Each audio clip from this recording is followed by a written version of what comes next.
All of this controversy going on, changes in the organization of physicians, changes in the way health insurance was being delivered, and big questions regarding dealing with the uninsured, there must have been a lot of passion, a lot of turbulence among the membership. There was. There's a lot of resistance to what people saw as change, and change was threatening to the folks who had been in practice 10, 15, 20 years, and they were comfortable. They were making a good living. They knew what the rules were, and here we were coming along, not we in the sense of the whole industry was changing. Managed care was flourishing at the time, and we were talking about how we wanted to get more people insured and covered so that they could have more access to care.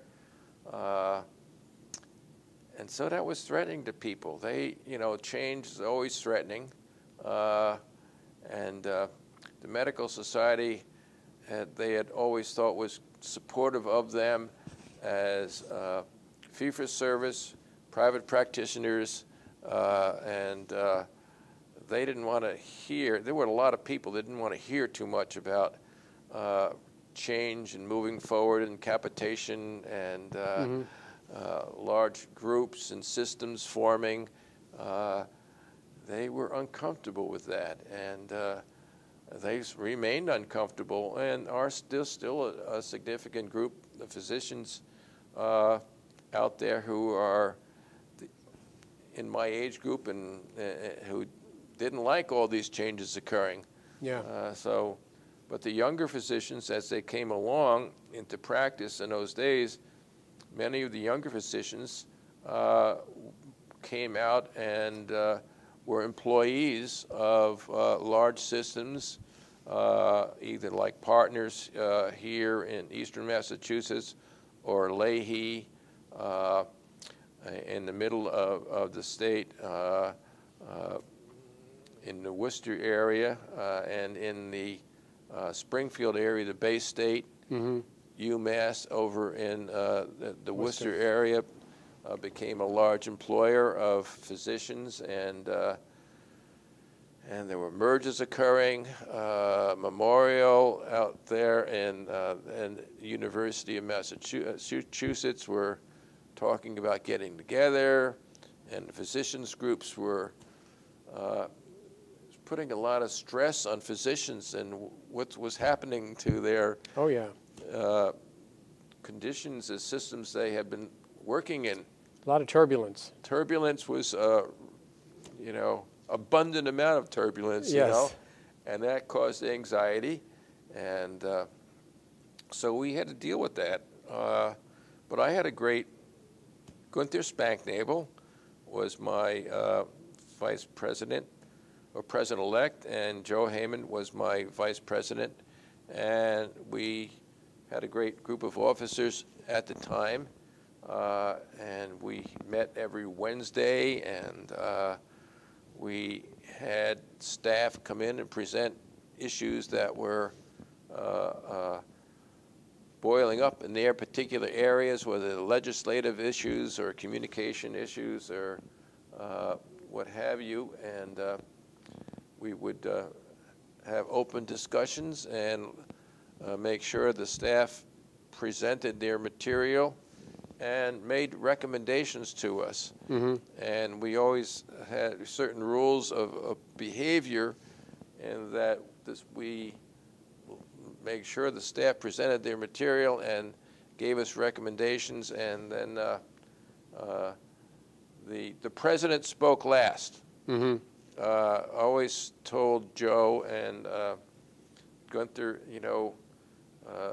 you should not open your mouth until you hear all the information coming before you, and in a certain order. So, because once the president spoke, other people who did not feel that they were at that same level would tend to support the president's thinking, maybe. So we said, in order to get a good product out of these meetings, we had to employ a process where the junior people spoke and gave their opinions, and maybe then the department head would speak and either enforce that opinion of a junior member or not, and then the officers would talk, and so we had a very good process, I thought. And then during the middle of the year, we had a significant administrative change. The executive secretary, which position that was held at that time, which eventually became the deputy EVP,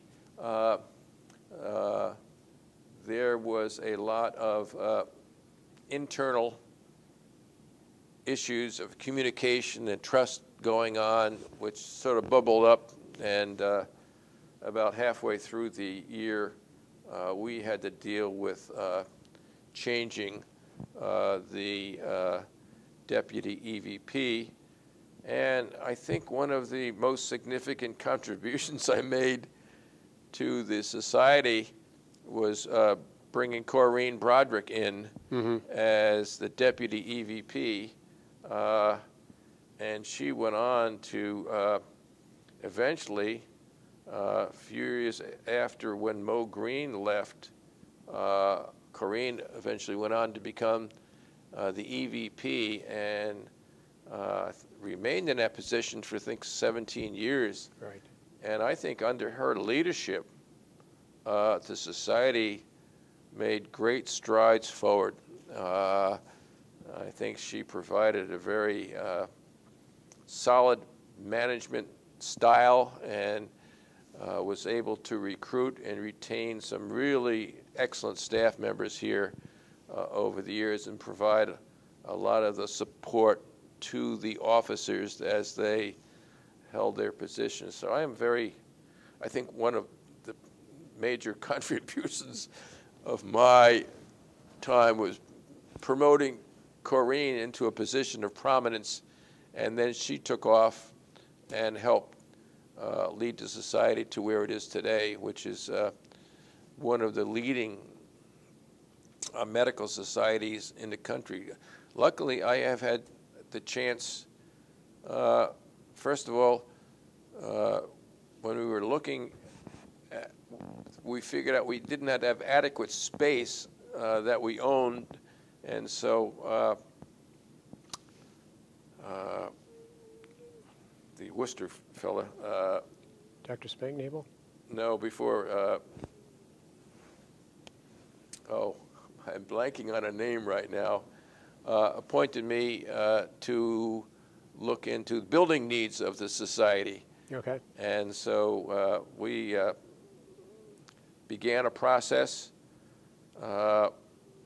in probably '92, and because we were only owned about 60% of the spaces that we were using at the time, and that process eventually came to fruition under Charlie Welch when they bought this land and proceeded to put this building up here, and we sold the old office space over in elsewhere in Waltham. But that whole, and then speaking of pushback, there was a lot of pushback from the Shattuck Street and the people in the Journal at the time, because they were afraid that we were going to move them from Shattuck Street and bring them out to Waltham somehow. And so Bud Relman was editor emeritus, and Marcia Angel had finished up her year, and Jerry Cassira was the editor at that time. And so there was significant angst and pushback about the whole project, that it was too grandiose, and why were we doing that sort of talk.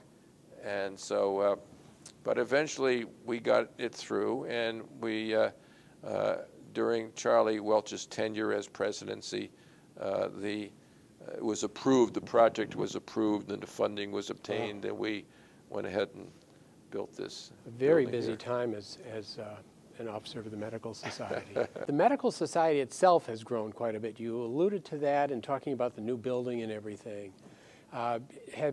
During the time that you were a member of the society, has it grown a fair amount, or what sort of changes have you experienced? Well, I think when I first got involved, I went into practice in 1974. I joined three other fellas in Concord, Mass, and at Emerson Hospital, and we were Concord radiologists. And shortly after that, I was invited to become a delegate, and they had a council back in those days, and everything was sort of decided at council meetings, and they were held in sort of downtown hotels in Boston, occasionally in Worcester, and occasionally in Springfield,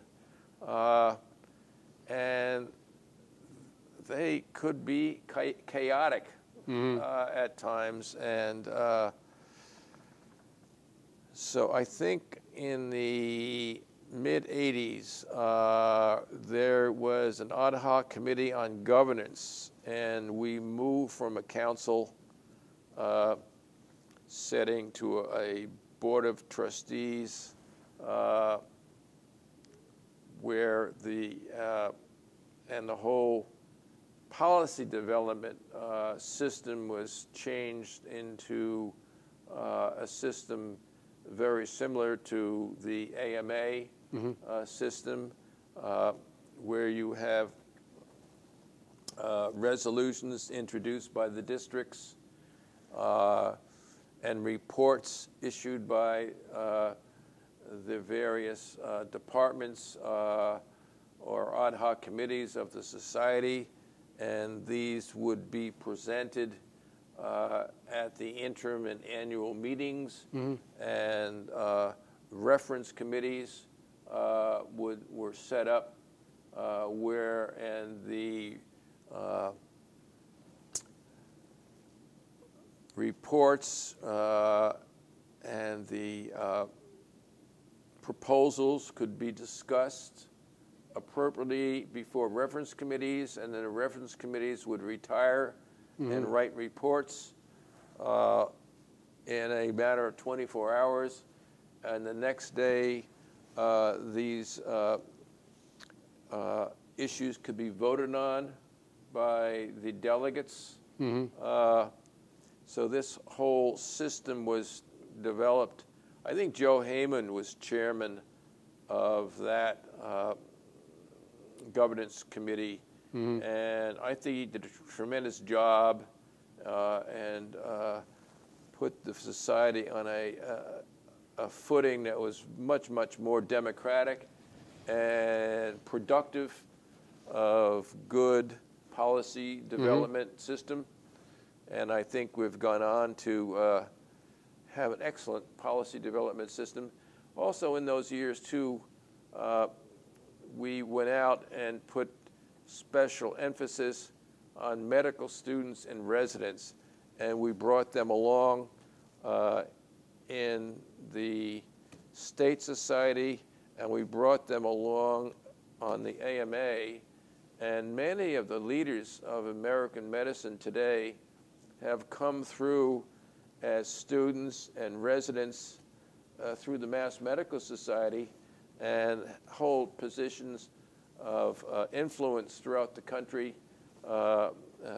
because of what they have learned here in policy development, how to affect change that's important for the patients and for the physicians and for quality care.